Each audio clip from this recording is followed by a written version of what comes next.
Today we are going to talk about price. I like price, to be honest, because in marketing it's something that generates you a money, and everything which generates you a money is great, always. So I will try to explain you what is the price, even though I hope you already know, because as a consumer you are in touch with the price like every day. There's no chance to escape from this, okay? So I will try to explain what's the price from the marketing point of view, because from the point of consumer, from the point of view of consumer, everyone knows what's the price. And that's my goal here. And then I'm going to talk about let's say strategies and tactics. How can we use the price within the marketing? How can we work with the price as a tool, as a marketing tool? Okay, and I also show you some let's say scientific approaches to the price, but don't worry, because this is something just for your I am going to present it here like a joke, not for the test. I will tell you which part is it. Okay, so what's the price? Well, price, at least, is a part of marketing 4P mix. You already heard about that. We have been talking about marketing 4Ps concepts, and you know that we have some product, and you already know that the product could be like tangible or intangible. You already know that. I also mentioned just a little bit, but I mentioned the place, well, which means distribution, and also I mentioned the promotion, okay, the marketing communication, and you saw, or you should saw, the video presentation about marketing communication. So there is a price, and the price is a mutual part of marketing P's concept. So this is the first, let's say, descriptor of price. But if we go through more deeply and if we try to understand what's the price, we can say that it's like the value of a product, and doesn't matter if it's tangible or intangible, which the products hold in money exchange. You may know, or you may remember that I said that in today's world, it's not always about the money, okay? Because sometimes you need to exchange your time, your convenience, or whatever you want. But still, if we talk about price, we need to take money into the consideration. Also, we can, because we can find a lot of definition what the price is, so we can go through some of them and we can create our own definition if you want. So we can also, in this regard, we can also say that the price is the amount of money which are charged for a product or service, or we can say it's a sum of the values that consumers exchange for the benefits or having or using the products. Okay, so having something, in order to having something, you have to pay something for it. And what I already said, and what is the, I think, at least in my opinion, the greatest thing related to price is that this is the only element of the marketing piece which can produce revenue. And this is great, because for the other parts of marketing makes you have to pay, but the price is the only tool which can generate you revenue. Okay? It gives you money. Also, which is interesting, price is the most flexible element. How so? It's pretty easy, because let's imagine the situation that you need to recreate the product. And even though we already mentioned that, for example, in case of services, it's pretty easy and pretty fast to create a new product, because you can think and you can get some idea, and whenever you get the idea, in the field of services, you can start running your business, okay? it's pretty fast. But what is even faster is the price, because you can change the price like instantly during the seconds or minutes, up to you. Okay, this is something which is used during the let's say or on the financial markets and so on, where you can buy or sell some value papers and so on. So this is it. This is the most flexible element. Also, price could be considered as a tool for creating and capturing customer value. How? Well, again, if you set some price for the consumer, it could serve as an information. Okay, and thanks to this information, consumer can realize or can imagine if the product is high quality or low quality. Okay, especially if you are buying something new and you have no information about the product, or the amount of information is limited, then the price could be a good identifier of how or what the level of quality is. Okay, so this is it. If we go to the other slide, well, again, thanks to this one, the aspect of let's say creating an image about the product, price could also play an important role in the process of influencing consumer choice. Let's say, imagine the situation that you are buying something you don't know, some kind of product you don't know, and the price could be a great indicator about the quality, or so it could be a great indicator about the brand itself, and so on and so on.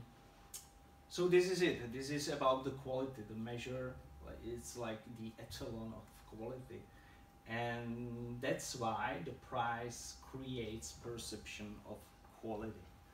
And that's pretty funny in some cases, because, well, you probably know that I'm also teaching a subject called brand management. And brand management is mostly about creating the brand and creating the value of the brand. And the price is a main tool you can use for creating the value of the brand. So as you can see, if you connect the price and the brand and the value of the brand, you have a powerful tool, like two powerful tools working together in order to create the consumer imagination about the product. So why can we, like the businessmen or companies, why can we use or what is the price used for in our cases? Well, first, as I said, it's here to make a profit. Thanks to the price, we can get some money. We can make our competition meaningful, and so on. Also, as I told you right now, it's here to create a brand. I don't know if you know the scene from the movie Belishki. Okay, you probably saw it before. There's a scene where one guy is talking about the two same boxes of matches.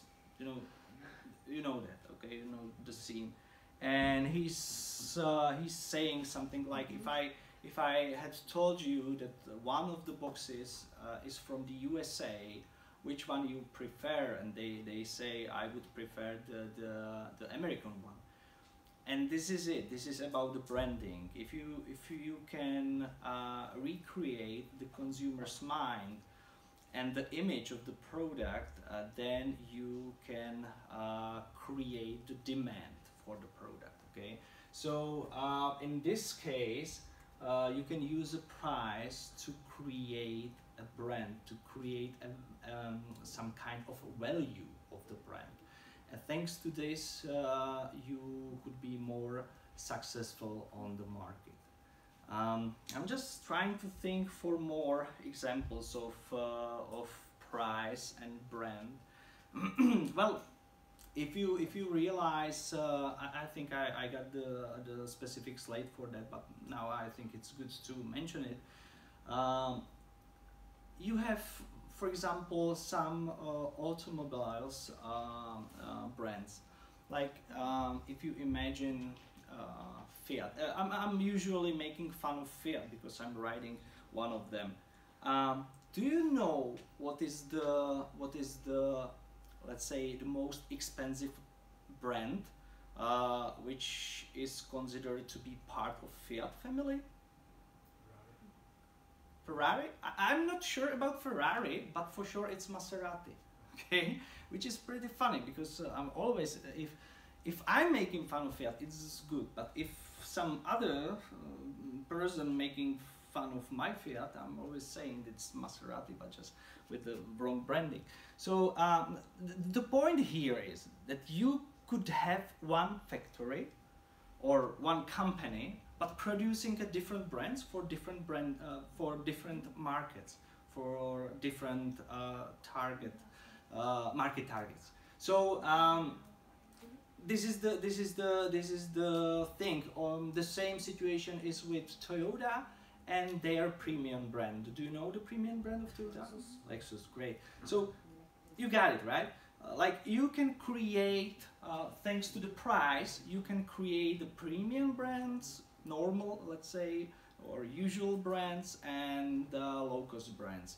For example, the typical low-cost brand in automobile or automotive industry is Dacia, right?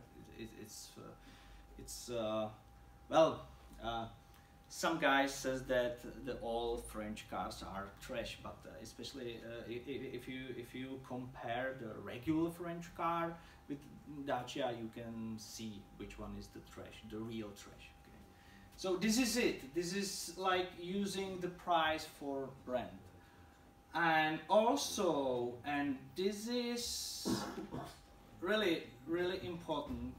You can use a price to push a competitor out of the market. I think we already went through this topic in the subject of basics of management when we talk about pricing strategies or about strategies at all. And we have been talking about the brand or the company RegioJet, the yellow buses, and they still are in front of the court and they are suing, or they are sued by the other company called I forgot the name, but it doesn't matter. But the issue was like when they started, like RegioJet, when they started to operate a bus line from Prague to Brno and back, they set the prices which were really below the standard, okay? And they were able, because they have some other sources, so they were able to hold the price below the standard for a long time, and due to this situation they were able to push the competitors out of the market. Okay, Asiana was the brand of the company which still suing the RegioJet up to the day. It's like more than 7 years long court. So, but you can use the price, but you have to be aware of the law. Okay, so you need to use it wisely. But if you use it wisely, then you can use it as a strong tool. Okay, and it's normal. It's a part of the marketing strategy. It's a part of the, let's say, capitalistic economics, because we can, thanks to the price, we can compete the other competitors. And also, if we want to have a lower price than the other ones, we need to do something for that. Okay, and if we do it like honestly, then it's good for all of us, because we can help us to make more money, and also we can help our customers to have a cheaper product. Okay, so this is very interesting part. Well, maybe you will be in the situation when you have to decide what price should your product has, and that's a bit tricky because you need to think what is your ultimate goal in this process. What do you want, basically? And there are lots of things, lots of goals, and it's really important to deeply and honestly think about them. So you may try to maximize sales. If you decided that you have, you know, full stocks of goods and you need to get rid of them, then you can try to maximize sales. Just a quick question: what kind of price move, or what would you do with the price if you wanted to maximize sales? I would lower the price. Great, awesome. It's pretty easy. It's like very easy.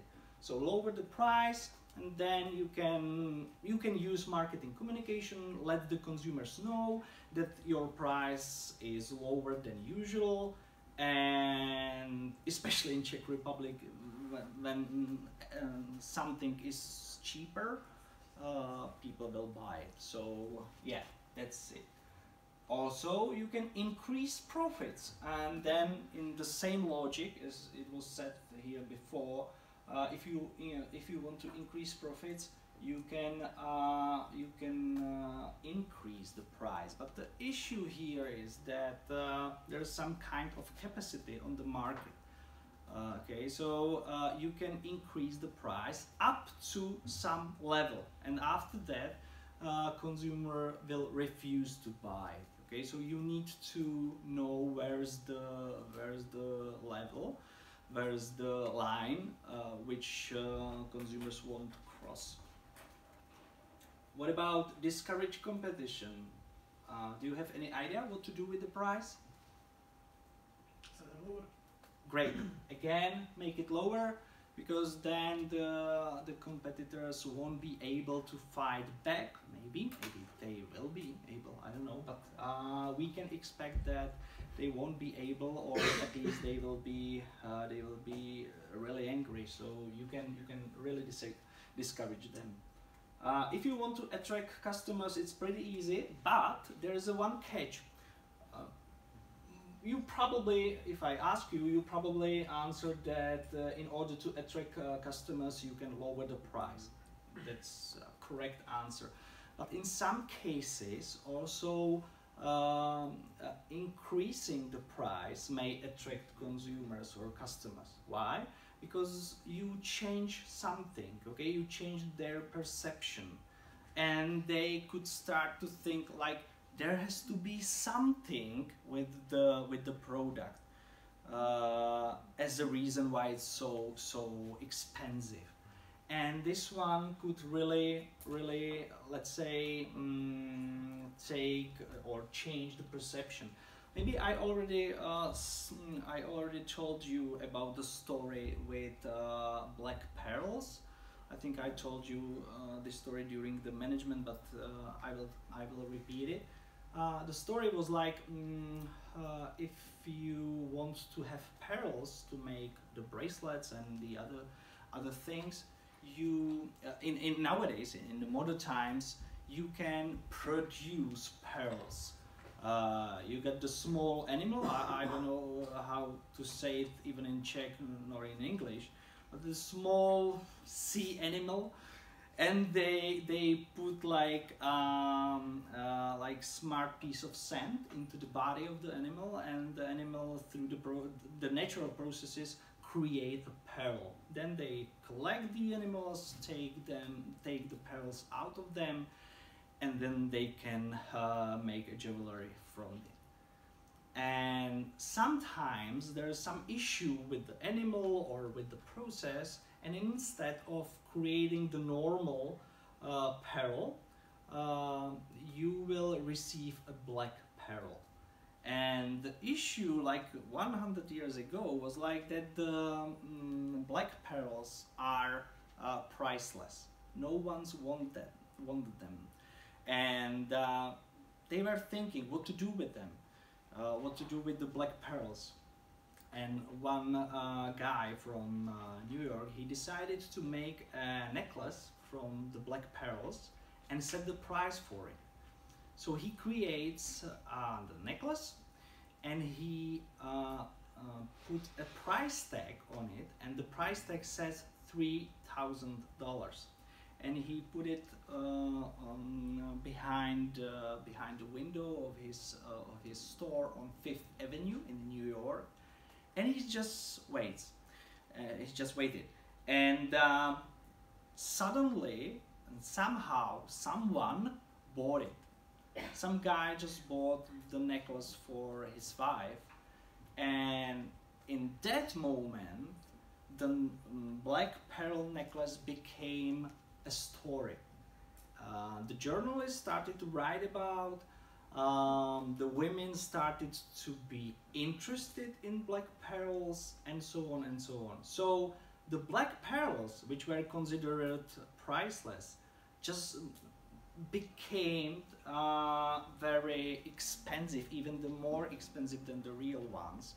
And the issue was just, or the story behind was like, they set the price, they set a higher price for something what was considered priceless, but they set the price, they have the courage to set the price, and someone has also courage to buy it.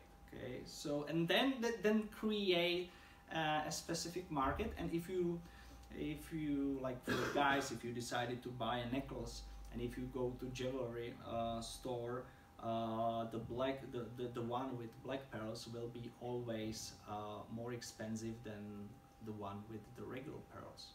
So which is pretty funny, and you can see how you can attract customers basically, and most often you will do it through the lowering the price, but also you can set like some crazy price, and thanks to this you can attract consumers' attention.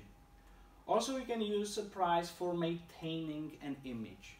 Well, again, I think I can lend an example from automotive market. For example, if you decided to sell your Porsche for like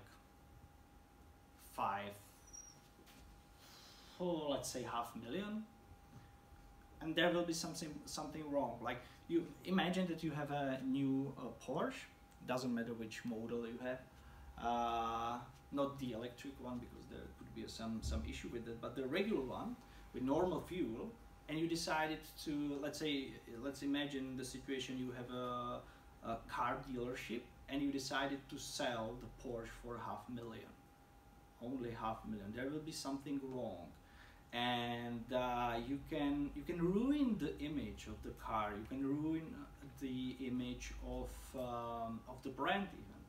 I don't know if it was in the presentation of marketing communication, but there's one very famous and also very sad story from like 10 years or 15 years ago, when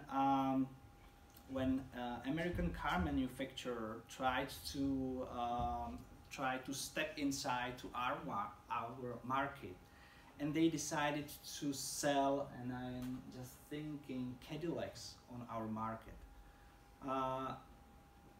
Did I put this into the presentation? Have you seen it in the presentation of marketing communication?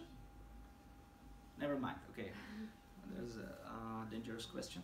Anyway, so the issue was like, they tried, the Cadillac company, during the 2005, I think, something like that. They tried to step into our market, and they tried to sell Cadillacs here. But the issue was like twofold. The one was like the Czechs don't like, they don't like American cars, the most of them. Some of them they even love them, but the majority of the Czech population, they don't like American cars. That was one issue. And also they tried to step in the premium market, the same part of the market where, let's say Mercedes-Benz or the other cars are sold. And the issue was like that the Cadillac tried to be a competitor. The idea was great, but the execution was bad as usual. What happened? They make a Cadillac as a price car in the competition with Mountfield. Okay, if I think it's still here. You can win something when you buy something in Mountfield. I think it's still ongoing mission. Like if you buy, let's say, a pool or some garden tool or something like that, you can turn the wheel of fortune at the Mountfield and you can win something. And during the 2 years, I think it was 2005 and 2006, you can turn the wheel and you can win the Cadillac. Which was strange, because if you imagine what kind of customers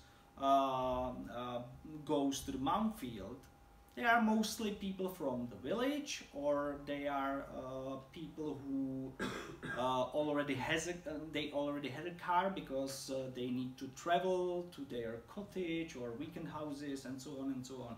So imagine the situation that you go to the Mountfield, you are going to buy a lawnmower, and you buy it, and then you will turn the fortune wheel and you win the Cadillac. What would you do with the Cadillac if you already had a car? They made a research and they realized that lots of consumers or Mountfield customers has a Skoda car. So you came to the Mountfield with your Skoda, and suddenly you win a Cadillac. What would you do with a Cadillac? Sell it. Yes, great. And that was exactly what happened.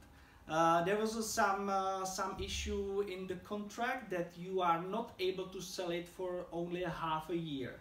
So for a half a year after you win it, you have to keep it.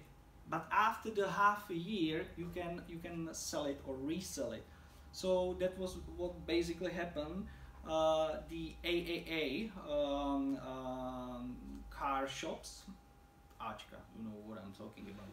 They were filled of those cars, and the price of the Cadillacs rapidly get down after this event, and the step into the Czech market was considered unsuccessful, and they retreat, and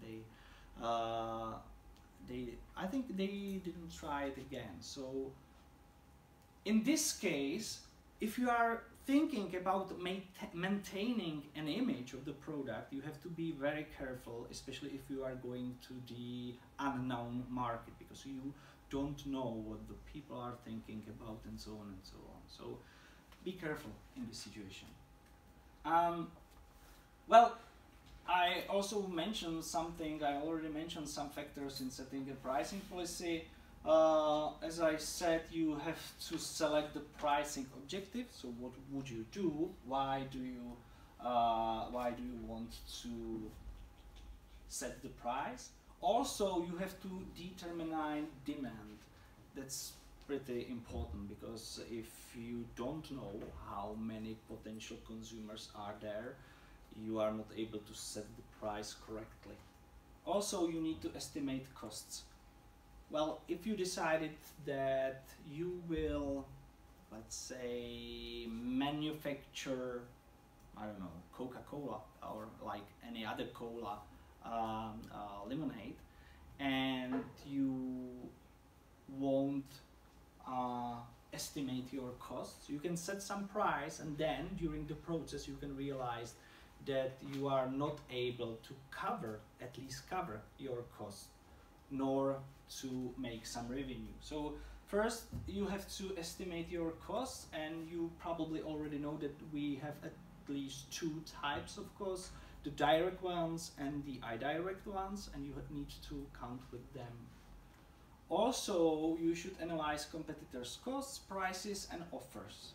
That's really important, because if you do the research, at least during around your surroundings, you can get an image how the situation is on the market. Also, then you need to select the pricing method and positioning. I'm going to talk about that. And then and the last step is to select the final price. There's one picture. I don't know if it's important or if it could help you or even make you more, confused. Well, I think it could be helpful. Up to this moment, we were talking about the price as from the consumer point of the company point of view. Here you can see the customer perception of the price. So as you can see, it's not just about our company's costs. It's more about the other factors like nature of the market, marketing strategies, competitive strategies, and also customer perception of value. And I don't know if you remember our first lecture, but I told you about something what we called in Czech vysokohorská přirážka. Okay, it's like that if you go somewhere and there are no other options to buy some product, you are pushed to buy it in higher price, at a higher price than in other situation. So this is the customer perceptions of value. And if you are a good marketer, you can create such situation in which the perception of value will be, let's say, higher or better than in the other situations. Okay. I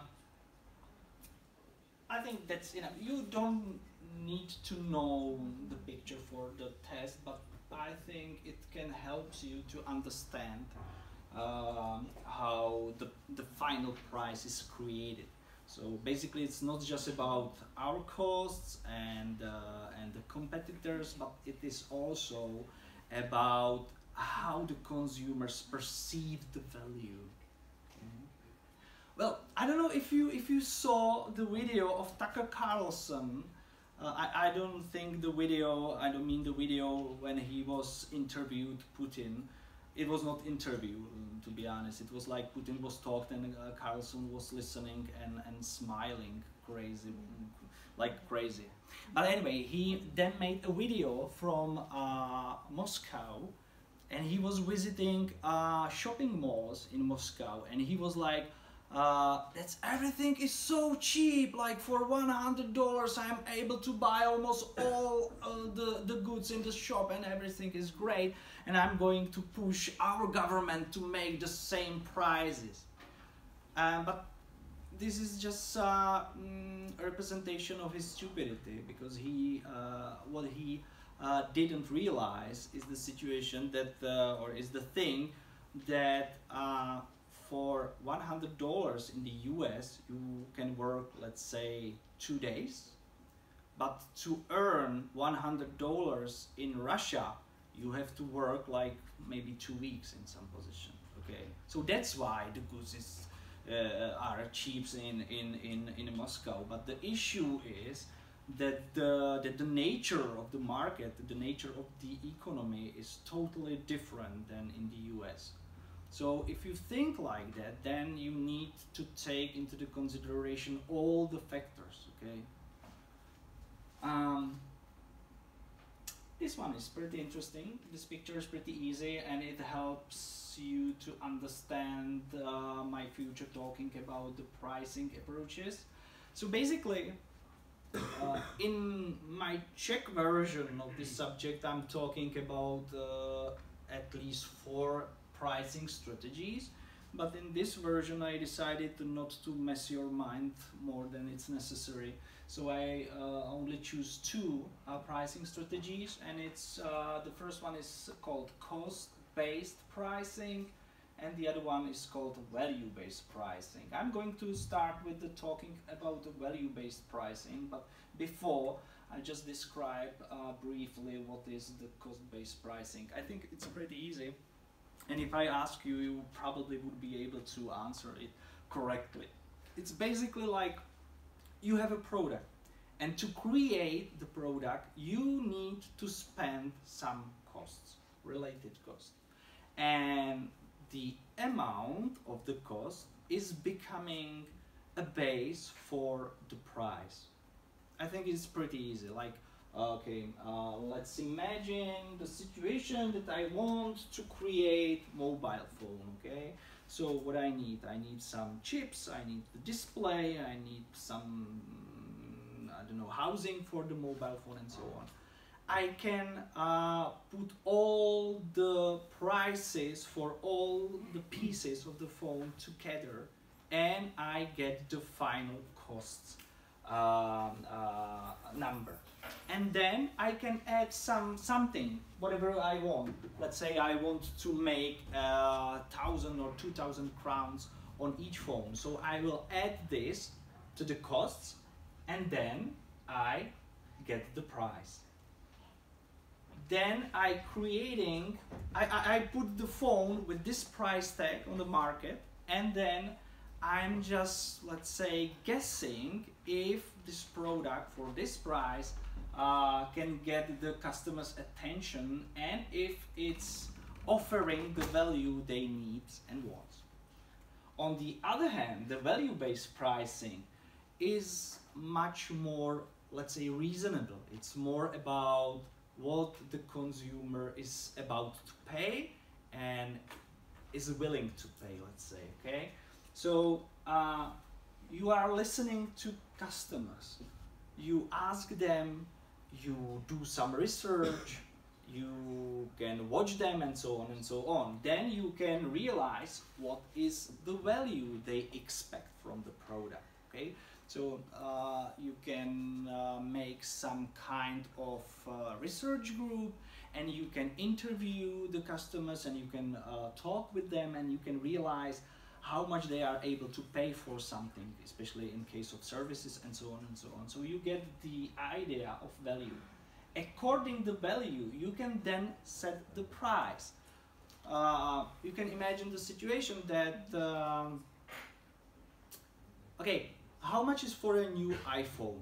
Let's say 15, the regular 15. How much is it in Czech crowns?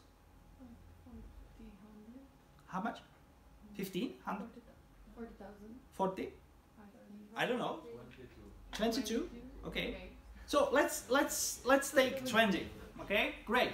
Let's take 20.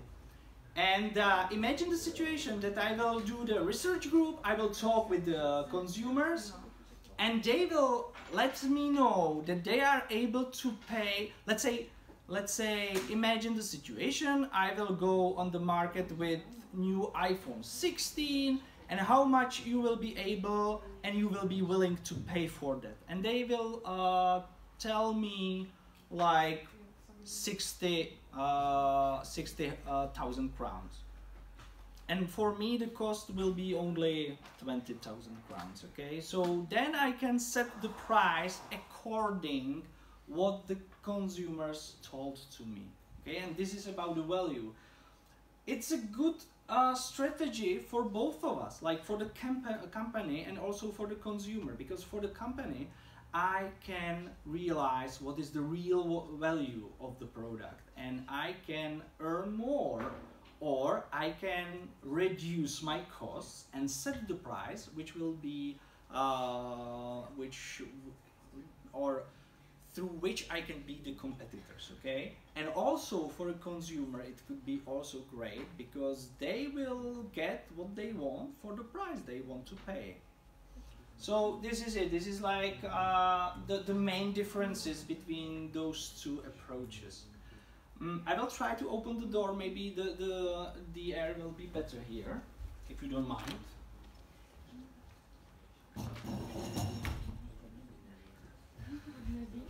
Okay, so go on. So what about the value-based pricing?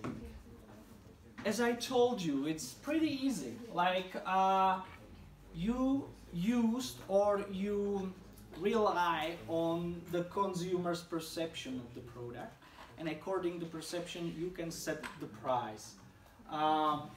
Also in this case, price is considered along with the other marketing mix variables before the marketing program is set. So it makes sense and it works as a part of something much bigger.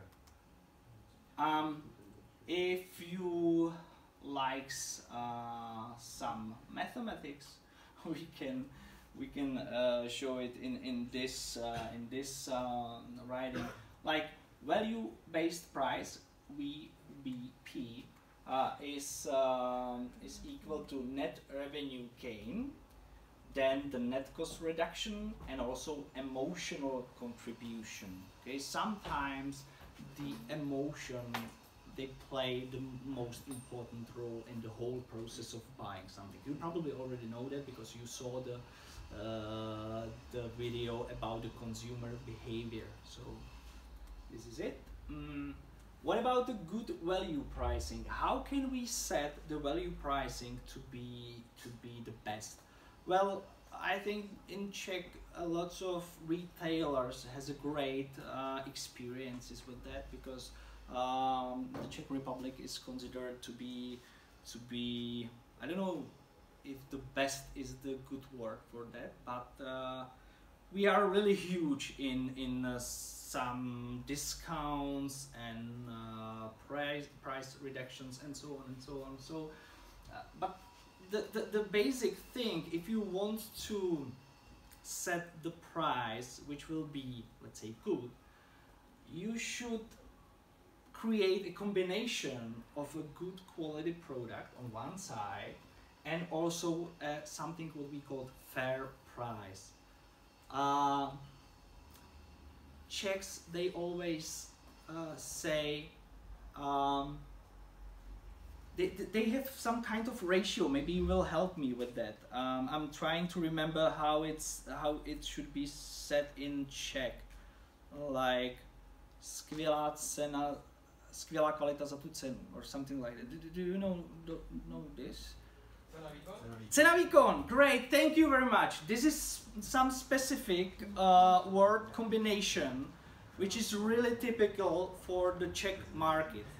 Cena výkon. It's like the price and the quality or the value you got. Cena výkon. Great, thank you very much. This is it. So you have to create the price in according with this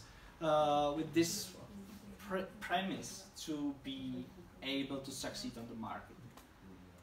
So this is it. And the cost-based pricing, on the other hand, as I told you, is based on the costs and then adding some value to the cost. So it's like, as I told you, you got at least two types of costs. The first one are so-called fixed costs. They do not vary with the production of sales level. It's like it doesn't matter how many pieces of a product you produce, you still have to pay the same amount.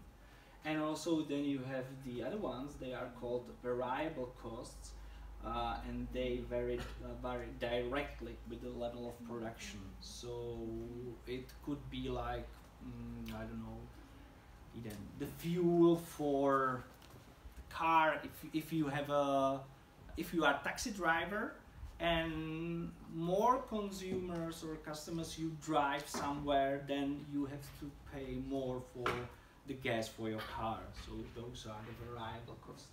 And if you want to compute the total number of costs, you need to put those costs together, two groups together, like the fixed cost and variable ones.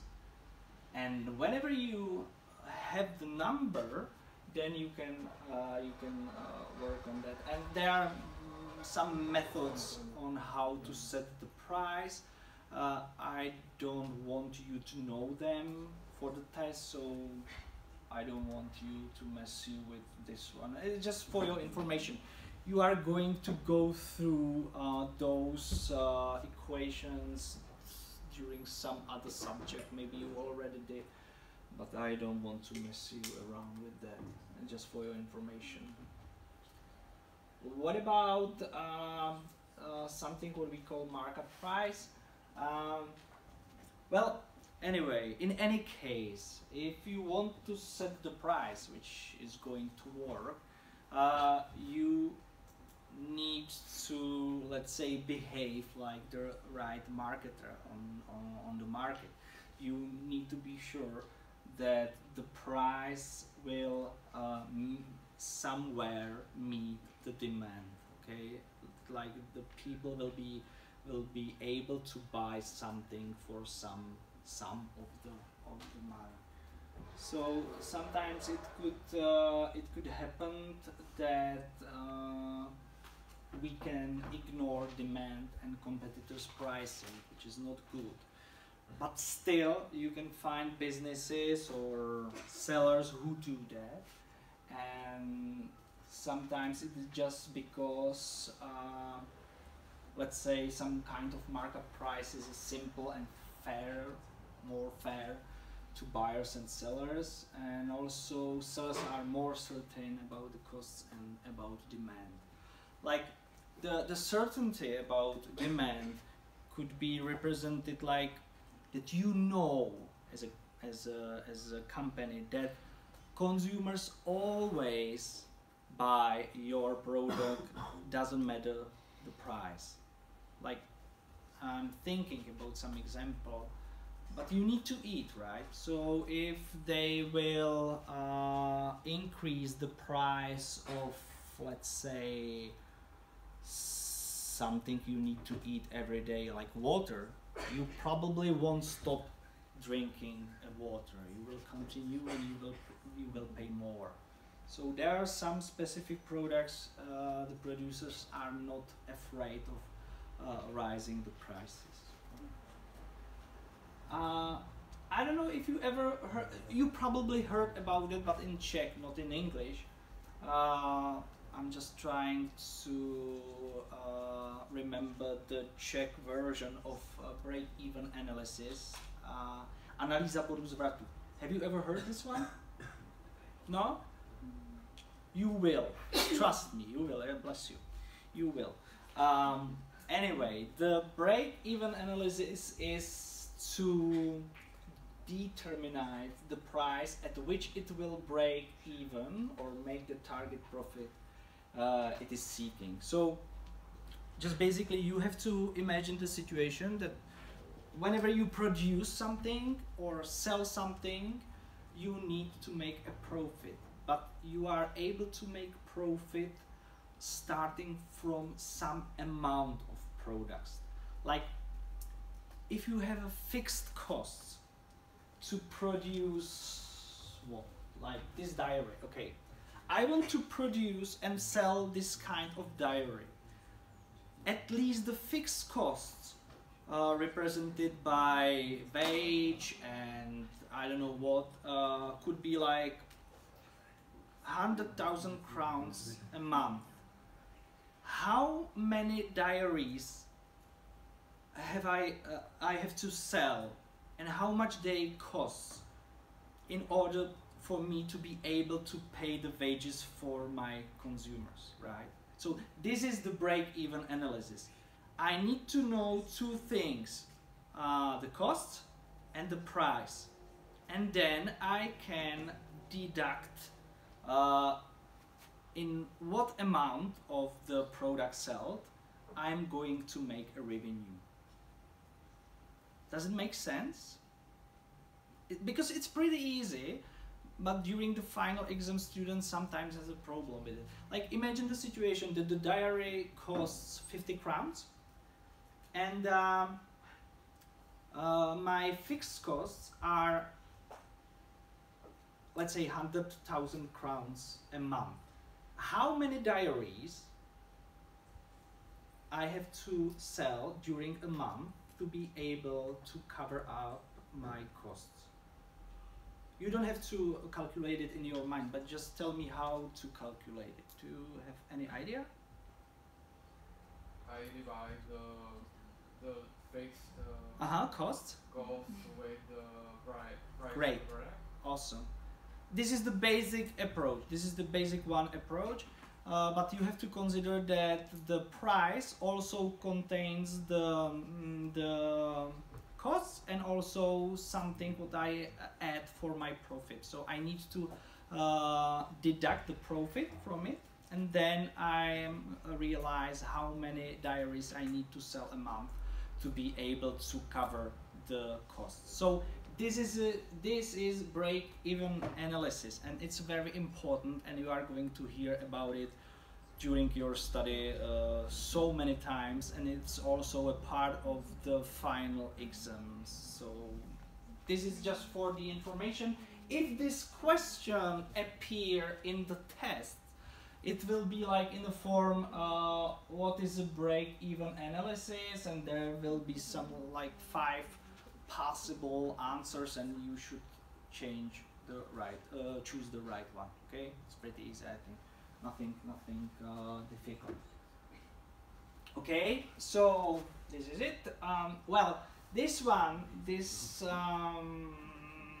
thing, let's say, I would like to show you. I don't want you to go through it. I don't want you to know it, but this is just for your information how the price could be calculated.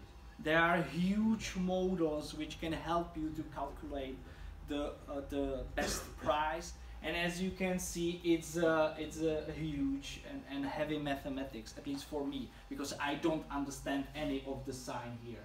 Maybe the sign equal, and that's it. Okay, it's like, for me it's like Chinese signs. I absolutely don't understand anything. But anyway, some people are able to go through and to create the right price according to those models and so on. So this is just for your information.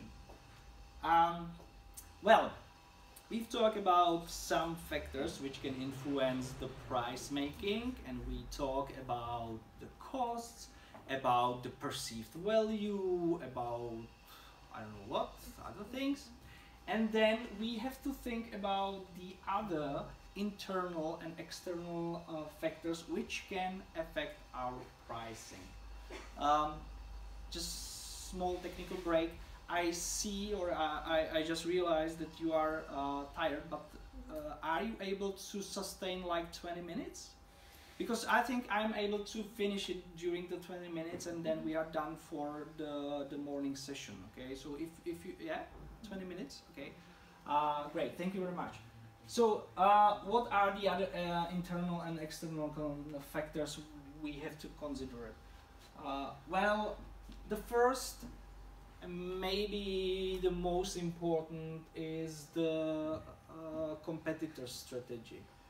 Like, what are the competitors, what are they doing, what are they, how they are creating the prices, and so on and so on. And we need to be in contact with the reality. Okay, so if we set the price which is far behind the reality, is far behind the competitors' prices, we don't have a chance. We will not have a chance to be successful on the market. Also, we need to set an organizational consideration. What does it mean? Like, we can be a company who wants to be always cheaper than the competitors. Then we need to take this one into the consideration. When the Lidl started here, it was the year 2003, their main slogan was Lidl is cheap. Lidl 11 in Czech. And they tried to be as close as is possible to their slogan, so they always try to be cheaper than their competitors.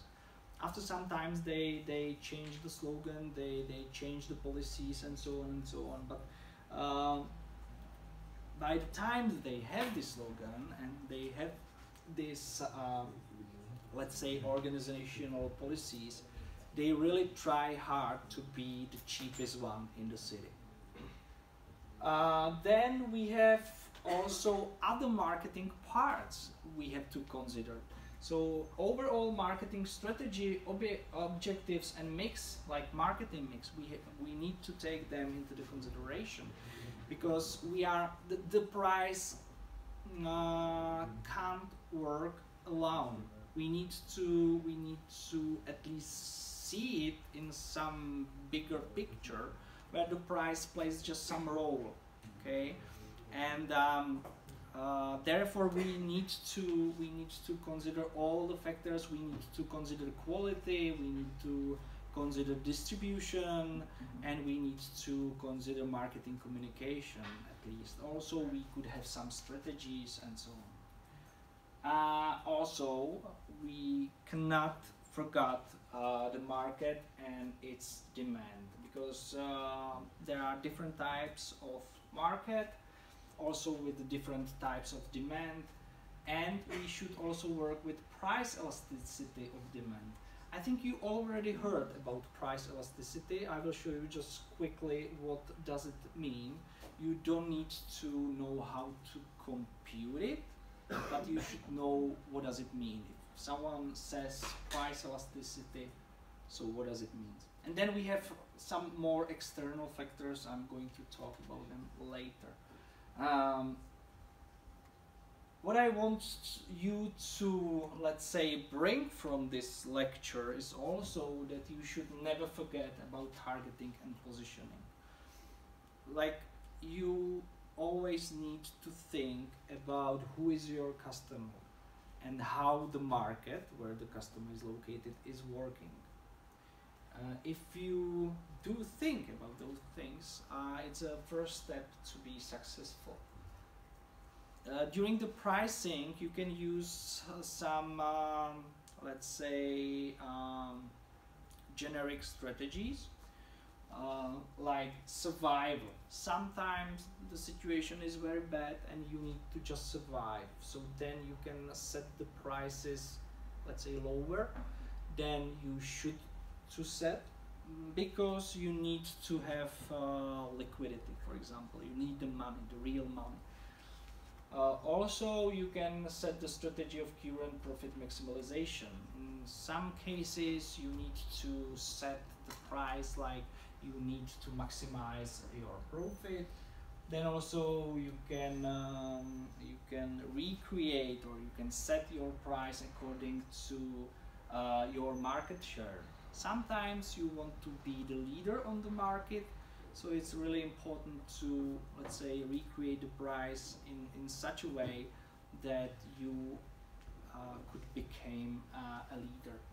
Or you can focus on product quality leadership, and in case that you will always have the most and the best quality product ever, then you can set the price accordingly. So you can, in the other words, you can set the price a bit higher than the other ones, because you also, thanks to this one, you also communicate the high quality of the product to the consumers. Okay.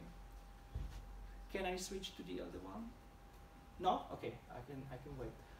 It's basically like those four strategies, the general pricing objectives, are, I think, very similar to ones we talk about in basic of management, because if you remember, we went through the general strategies or generic strategies in management, the Porter strategies, maybe you already heard about it, and those are the let's say, the copies of them.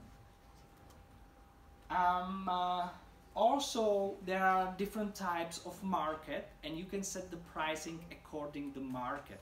So you can have like great market, then where you can find pure competition. Everything is great, everything is according to the capitalistic book, and everything works fine. Then no single buyer or seller has much effect on the going market. What is more often, especially in transitional economics, is the more monopolistic way of competition. It's like that someone has the biggest share of the market, and the can control and set the prices, and you need to be, you know, in line with those prices. Also, we got oligopolistic competition, where only a few sellers that are highly sensitive to each other's pricing. And also you can have pure monopoly. It's mostly in non-capitalistic economy system where government has the monopoly in the market, and the private sector has no regulation there. So, but this is like when something is wrong on the market, okay? So pure monopoly, I think in the Western economics you will be hardly able to find pure monopoly market. I think there's nothing like that. Okay, so for you from this page, it's important to just know that you can or you have to set the price according to the market you are on. So for example, if you decide to go abroad with your product, you are a Czech producer, you are selling something in here, and you decided to go, for example, to Cuba, then the situation with the pricing will be completely different than the situation in here. Okay. Well, I already mentioned the price elasticity of demand, and the basic meaning behind the price elasticity is like how responsive demand will be to a change in price. Basically, if I change the price, is it going to change the consumer behavior? That's the question which stands behind the price elasticity. So it could be right like here, like percentual change in quantity demand, and also divided by percentual change in price. And some products could be really elastic in price, some could be not. I will show you just how to realize if it's elastic or not. Don't worry, this part is not going to be in the test, because you are going to have it in other subjects and I'm not going to have to go through. These are the results of the equation. Like elasticity could be equal to 0, which means that the price is perfectly inelastic, or the demand is perfectly inelastic, which means that if you change the price, it has no influence on the consumer behavior. Okay, if you lower the price of something, the consumers will still buy the same amount. If the result is even below the 0, it means that demand is inelastic or relatively inelastic. If it's equal -1, the unit is elastic. We can talk about unit elasticity, and so on. But also there we can go up to a never-ending story here, like perfectly elastic demand. When the price is raised, the total revenue falls to 0. And those are the steps you can find during the equation. As I told you, you don't have to remember that, because there will be other subjects and other colleagues who will really push you to learn this one. Okay, so I think it's not important to learn it in English, because you will be then asked to explain it in Czech. So that's why I'm not going to go through more deeply. Okay, and we are almost done, so hold on for 5 minutes maybe. The other external factors, like economic factors. If the economy is on the rise, then you can set the higher prices, because the people are able to buy it. So you can work with this one. Also, on the other hand, if the economy is in the recession, then you will be pushed to lower the prices. Also, the inflation or interest rates or prices of energy would play an important role. I think we saw it. We saw all those things during the last 2 years, starting the day the war in the Ukraine started.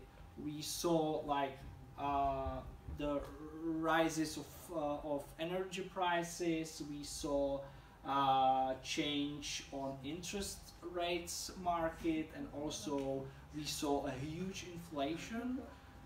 It was around the inflation during those days was about 20%, which is really high for Czech Republic. It's really high, even though there are some countries having inflation about 100% and more. Right? Also, then there's a demographic and social factors. Nowadays we have a baby boomers on the market, so it's lots of people in their 40s or 50s. Those are the very powerful. They are economically very powerful, so they can buy for higher prices than the other ones. But for the future generation or future decade or 2 decades, we are going to have more senior people, and the senior people will not be able to accept such a high prices. So for the relatively near future, we are going to do something with the prices. Then you have to have ecological pressures represented by some special extra fees. Let's say you have to pay extra fee for your carbon footprint, or you have to pay extra fee for, I don't know, amount of carbon you produce during the manufacturing process, and so on and so on. Then we have a technological trends. They can also influence the price, because thanks to some new technologies you can produce something cheaper than before. Let's imagine the issue of 3D printing. Nowadays you can create things which were unimaginable like 10 or 20 years ago. So this is also great. And also legislation in some cases, and you again saw it during the energy crisis, you can have like cross line, and you are not able to set the price above the cross line. Or if you set the price above the cross line, the government will pay the consumers the difference between your price and the point of cross. Okay, so it was with the energy, they call it in Czech strop ceiling. Okay? They sealed the prices. Well, okay, and this is almost the last one, I think. If you have a new product and if you want to enter the market, you have a great amount of option. I would like to mention the 2 of them at least. Market skimming, which means that if you have no competitors or the competition is weak, you can set the high prices and you can skim the price. You can earn a lot because there is no competition, and whenever the competitors appear on the market, then you can lower the price accordingly. Or you need to, and this is more often, you need to do something what we call market penetration, which means that the market is full of competitors and you need to find your role, your place on the market. So then you need to lower your price, and after you let's say create your place on the market, then you can slowly rise your price. So those are the 2 main approaches. If I ask you in the test what kind of strategies you can use by entering the new market, you should know that you have at least 2 options: skimming or market penetration. Or if I ask what is behind the strategy of market penetration, you should be able to describe. Okay? Well, product mix I'm not going to mess your mind with this one. And this is the last slide. You can use a different price also during the life cycle, or different stages during the life cycle of product. What does it mean? Well, you can see on the life cycle curve, if you are entering the market, you, according to the strategy you choose, you need to set the high price to recover cost if you are using, or if you are applying the skimming strategy, or you have to lower the price even below the costs in order to be able to enter the market. Okay, so we are talking about this phase. Then when you are able to get to the growth phase, you can work with the price accordingly. Like, you can gain the popularity by let's say lowering the price, or you can start to create an image of your brand or product by increasing the price. When you are in the phase of maturity, like most competitors do the same thing. They raise their price on their maximum. They are trying to get the most of the possibilities they have. And whenever you get on the trajectory of decline, then you can work with the price again, and you can start to increase the price, or you can do some kind of innovation, and you can hold the same price. It really depends on the strategy you choose. Okay, so that's it for this session. We have been talking about price. So thank you.